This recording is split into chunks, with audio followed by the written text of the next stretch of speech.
अस्सलाम वालेकुम मेरे दोस्तों। इस वक्त की सबसे बड़ी खबर, भारत पाकिस्तान तनाव को लेकर मोदी सरकार ने एक बड़ी तैयारी शुरू कर दी है।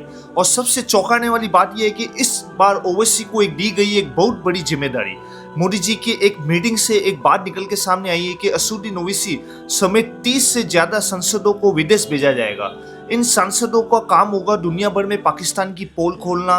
भारत ने जिस तरह के ऑपरेशन सिंदूर को अंजाम दिया है, उसी के बाद अब भारत अपने फैसले में मजबूत बना हुआ है और फिर एक बार और ऑन ऑपरेशन शुरू करने जा रहा है। और उसमें से एक ओवैसी भी शामिल हो गए। जब पहलगाम में आतंकी हमला हुआ, फिर ऑपरेशन सिंदूर चला और भारत पाक के बीच मिसाइल अटैक और युद्ध जैसे हालत बने, उस वक्त ओवैसी भारत के साथ मजबूती से खड़े थे। जब आतंकवाद मजहब पूछ पूछ कर लोगों को मार रहे थे, तब ओवैसी खुलकर सामने आए। असदुद्दीन ओवैसी जी ने मोदी सरकार का पूरा समर्थन दिया है आतंकवाद के खिलाफ, जिसमें भारत की छवि को और मजबूत करना और पाकिस्तान को अंतर्राष्ट्रीय मंचों पर उसी की पोल खोलना, क्या उसके गलत इरादे शामिल है। और इसके लिए ओवैसी को एक अहम चेहरा चुना गया है। बताया जा रहा है कि अगले हफ्ते से ये सांसद अलग अलग देशों को यात्रा करेंगे। विदेश मंत्रालय की ओर से उन्हें ब्रीफिंग दी जाएगी, कैसे भारत का पक्ष रखना है और कैसे पाकिस्तान के झूठ को सामने लाना है।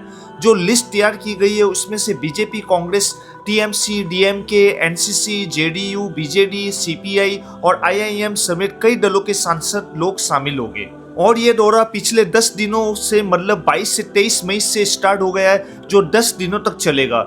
इस पूरे मिशन में सबसे ज्यादा चर्चा दो नामों की रही है, शशि थरूर और असदुद्दीन ओवैसी, क्योंकि ये दोनों नेता प्रधानमंत्री मोदी और बीजेपी की विचारधारा से बिल्कुल विपक्ष माने जाते हैं। लेकिन फिर भी ओवैसी को इस मिशन में शामिल किया जा रहा है। ये दिखाता है कि भारत सरकार ने उनको अंतर्राष्ट्रीय दृष्टिकोण और मजबूत सुझावों को गंभीरता से लिया गया है। ओवैसी ने पहले ही कह दिया था कि पाकिस्तान को यूएन जैसे मंचों पर तकनीकी रूप से उसका झूठ सामने किया जा सकता है और उसका झूठ वो सामने लेकर आएंगे। और अब ये सुझाव शायद हकीकत में बदलने वाला है। अब ये तक साफ नहीं है कि ओवैसी किन देशों में जाएंगे और वो मुस्लिम देशों का दौरा करेंगे, क्या यूरोप का, क्या मिडिल ईस्ट में भारत की बात रखेंगे।